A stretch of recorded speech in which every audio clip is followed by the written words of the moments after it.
السلام علیکم ورحمۃ اللہ وبرکاتہ۔ انشاءاللہ العزیز آج 28ویں سپارے کا خلاصہ بیان ہوگا۔ اللہ رب العزت سے دعا ہے کہ اللہ احکم الحاکمین ہمیں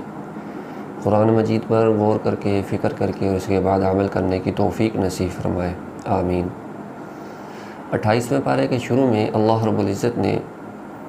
حضرت خولہ رضی اللہ تعالی عنہا کا ایک واقعہ بیان فرمایا ہے کہ ان کے شوہر نے ان کو ایک مرتبہ غصے میں آ کر کہہ دیا کہ تو میرے لیے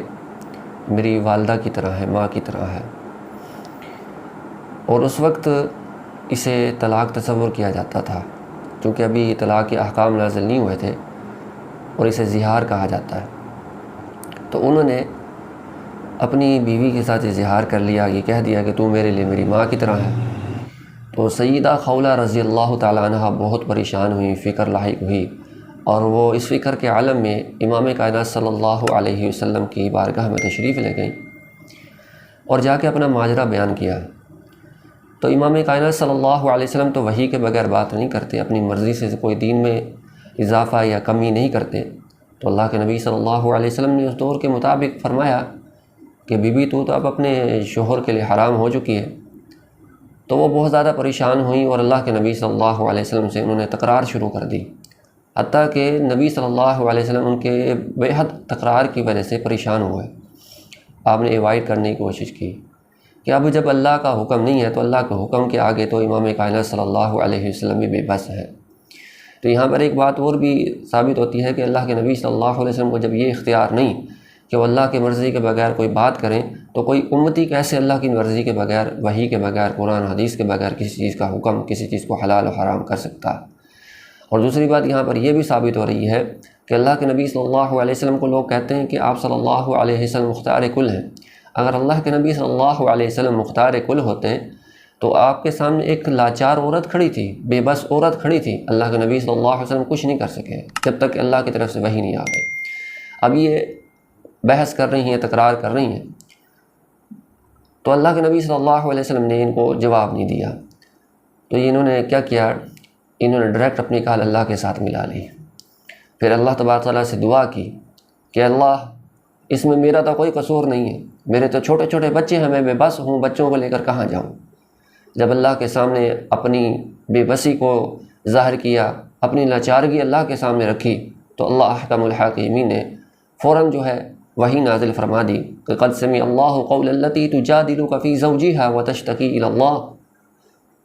واللہ یسمع تحاورکما ان اللہ سمیع بصیر، کہ اللہ تبارک و تعالیٰ نے خولہ کی فریاد کو سن لیا ہے، اس عورت کی فریاد کو سن لیا ہے جو حضرت محمد رسول اللہ صلی اللہ علیہ وسلم کے ساتھ جھگڑ رہی تھی، اور اللہ تبارک و تعالیٰ نے، یہ اللہ کی مرضی سے ہی ہے نا، اللہ تبارک و تعالیٰ نے اس سورت کا نام ہی سورہ مجادلہ رکھا، اور اللہ تبارک و تعالیٰ نے اس دعا کی بدولت اس حکم کو تبدیل فرما دیا کہ آئندہ کے بعد جو اپنی بیوی کو ماں کہہ دے تو وہ اس کے لیے حرام نہیں ہوگی، بلکہ اس کو کفارہ ادا کرنا پڑے گا۔ اللہ تعالیٰ نے یعنی کہ زہار کا کفارہ بیان کرتے ہوئے فرمایا کہ وہ لوگ جو اپنی بیویوں سے زہار کر لیں، پھر اپنی کی ہوئی بات سے رجوع کرنا چاہیں، اگر ان کو شرمندگی ہے اور اس سے رجوع کرنا چاہتے ہیں تو انہیں چاہیے کہ یا تو ایک غلام آزاد کریں یا 2 مہینوں کے مسلسل روزے رکھیں۔ اگر ایسا کرنا ممکن نہیں ہے تو پھر 60 مسکینوں کو کھانا کھلائیں۔ تو یہاں سے دعا کی اہمیت و فضیلت بھی بڑی معلوم ہوتی ہے۔ اگر ہماری زندگی کے اندر بھی کوئی بڑا مسئلہ ہے، کوئی اہم کام ہے، تو اللہ تبارک تعالیٰ سے دعا کیجئے، اللہ احکم الحاکمین دعاؤں کو سننے پر قادر ہے۔ اور اسی لیے اللہ تعالیٰ فرماتے ہیں وَإِذَا سَأَلَكَ عِبَادِي عَنِّي فَإِنِّي قَرِيبٌ، کہ میں تو بہت قریب ہوں۔ اے نبی صلی اللہ علیہ وسلم جب کوئی میرے بارے میں آپ سے پوچھے تو فرما دیجیے میں قریب ہوں۔ دوسرے مقام پر فرمایا نحن اقرب الیہ من حبل الورید، میں ان کی شاہ رگ سے بھی زیادہ قریب ہوں۔ اجیب دعوت الداعی اذا دعان، جب بھی کوئی پکارنے والا مجھے پکارتا ہے میں اس کی پکار کا جواب دیتا ہوں۔ تو اللہ احکم الحاکمین فرماتے ہیں میں تو دعاؤں کو قبول کرنے پر قادر ہوں، کوئی مجھ سے مانگے تو صحیح۔ بلکہ صحیح مسلم میں آتا ہے کہ اللہ رب العزت روزانہ ہر روز بلا ناغہ آسمان دنیا پر، یعنی پہلے آسمان تشریف لاتے ہیں اور اپنے دونوں ہاتھوں کو پھیلا کر کہتے ہیں ہے کوئی ایسا شخص کہ جو بہت زیادہ گناہ گار ہے، اپنے گناہوں کی معافی چاہتا ہے، آ جائے میرے سامنے آ کے اپنی بے بسی کو ظاہر کر دے، اپنے گناہوں پر شرمندہ ہو جائے، اپنے گناہوں سے معافی مانگ لے، میں اس کو گناہوں کو معاف کر دوں گا۔ ہے کوئی ایسا جو تنگ دست ہے، آ کے مجھ سے مانگ لے، میں اس کی تنگ دستی کو دور کر دوں گا۔ ہے کوئی بیمار ایسا جس کو دنیا کے ڈاکٹروں نے جواب دے دیا ہو، آ جائے میرے پاس، آ جائے مجھ سے شفا کے لیے سوال کر لے، میں اس کو شفا عطا فرما دوں گا۔ تو اللہ رب العزت تو دعاؤں پر سننے پر بھی قادر ہیں، قبول کرنے پر بھی قادر ہیں۔ یہ صرف ہماری سستی اور کوتاہیاں ہیں جس کی وجہ سے آج ہماری دعائیں قبول نہیں ہوتی۔ تو ہمیں اپنی دعاؤں کے قبول نہ ہونے پر فکر کرنی چاہیے اور دیکھنا چاہیے کہ وہ کون سے اسباب ہیں کہ جن کی وجہ سے آج ہماری دعائیں قبول نہیں ہوتی۔ اور اس پارے کے اندر اللہ رب العزت نے کامیابی کا راز بتاتے ہوئے ارشاد فرمایا کہ کامیابی ایمان و عمل سے ہے، اور اللہ رب العزت نے اس کے لیے اپنے 2 انبیاء کی مثالوں کو بیان فرمایا کہ سیدنا نوح علیہ السلام اور سیدنا لوط علیہ السلام، یہ دونوں نبی ہیں، لیکن ان کی بیویاں باوجود اس کے کہ نبیوں کے گھر میں رہتے ہوئے بھی اللہ کی نافرمان تھیں، ایمان لانے والی نہیں تھی، مومنہ نہیں تھی۔ اور دوسری طرف فرعون کی بیوی، تھا تو فرعون لیکن بیوی ایمان والی تھی، تو اللہ تبارک و تعالیٰ نے انبیاء کی بیوی کو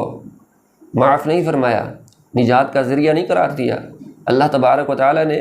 اس فرعون کی بیوی کو نجات کا ذریعہ قرار دیا، اس فرعون کی بیوی کے بارے میں فرمایا کہ وہ نجات پا گئی ہے، لیکن پھر فرعون کی بیوی ہونے کے باوجود اگر ایمان تھا، عمل تھا، تو وہ کامیابی بن گئی۔ لیکن اگر نبیوں کی بیویاں بھی ہوں، ایمان نہ ہو، عمل نہ ہو، تو اللہ تبارک و تعالیٰ ایمان و عمل کے بغیر معاف نہیں فرمایا کرتے۔ آج ہمارے کئی بھائیوں کو یہ مغالطہ ہے، وہ کہتے ہیں کہ ہم نبی صلی اللہ علیہ وسلم کے امتی ہیں، اللہ رب العزت ہمیں کبھی بھی جہنم میں داخل نہیں کریں گے۔ ہماری دعا ہے اللہ نہ فرمائیں آپ کو کسی کو جہنم میں داخل، لیکن ہماری نجات کا جو ذریعہ ہے وہ ایمان و عمل ہے۔ اور اگر آج بھی ہم دنیا اور آخرت کی کامیابی چاہتے ہیں تو اس کے لیے ان الذین آمنوا وعملوا الصالحات، اللہ پر ایمان ہو، فرشتوں پر اللہ کے ایمان ہو، اللہ کے نبیوں پر ایمان ہو، اللہ کی اتاری ہوئی کتابوں پر ایمان ہو، اچھی اور بری تقدیر پر ایمان ہو، پھر اس ایمان کے مطابق عمل صالح ہوں، تو اللہ تبارک تعالیٰ ضرور نجات عطا فرماتے ہیں۔ جیسے کہ فرعون کی بیوی کا ذکر کرتے ہوئے اللہ تعالیٰ نے فرمایا کہ وہ کامیاب و کامران نہیں۔ اللہ تعالیٰ سے دعا ہے کہ اللہ حکم الحاکمین ہمیں بھی کامیاب و کامران لوگوں کے اندر شامل فرمائے، آمین۔ السلام علیکم ورحمۃ اللہ وبرکاتہ۔